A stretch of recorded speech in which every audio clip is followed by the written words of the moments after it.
Good morning Emmy home. இன்றைக்கி என்ன கீரையெல்லாம் பார்த்துட்ருக்கோம். சரியா, இது வந்து எங்கள் வீட்டில் விளைஞ்சது. நான் ஒரு தொட்டியில் வந்து ஒரு 2-3 கீரைகள் வந்து வச்சுருக்கேன். ஸோ இன்றைக்கி அதை சமைக்கலாம் அப்படின்னு வந்து இன்றைக்கி எடுக்கிறேன். அதுக்கான வீடியோஸ் தான் இது. இது வந்து தொட்டியில் இருக்கிற பொன்னாங்கண்ணி கீரை. ஒரு 2 தொட்டியில் வந்து இந்த பொன்னாங்கண்ணி கீரை வந்து வச்சுருக்கேன். இது வந்து கண்ணுக்கு வந்து ரொம்ப ரொம்ப நல்லது. பார்த்துக்காங்க, கண் சம்மந்தமான எந்த பிரச்சனைகளுமே வந்து இது வராது.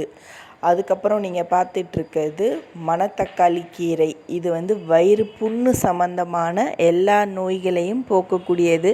வயிற்றில் இருக்கிற பூச்சி இது சம்மந்தமான பிரச்சனைகள் எல்லாம் வந்து நீக்கக்கூடியது இந்த மணத்தக்காளி கீரை.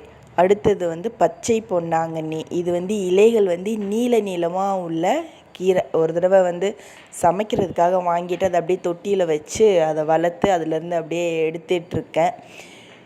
இந்த பொன்னாங்கண்ணி, சிகப்பு பொன்னாங்கண்ணி பார்த்திங்கன்னா உங்களுக்கு வந்து உடல் எடையை கூட்டவும் யூஸ் ஆகும், உடல் எடையை கம்மி பண்ணவுமே வந்து யூஸ் ஆகும் உங்களுக்கு இது. ஸோ ஒரு உடம்புக்கு ரொம்ப நல்லது இந்த கீரை வகைகள். முடிஞ்சால் உங்கள் வீட்லேயும் வளர்த்து நீங்களும் சமைச்சு சாப்பிட்டு என்ஜாய் பண்ணுங்கள். பாய், டாட்டா.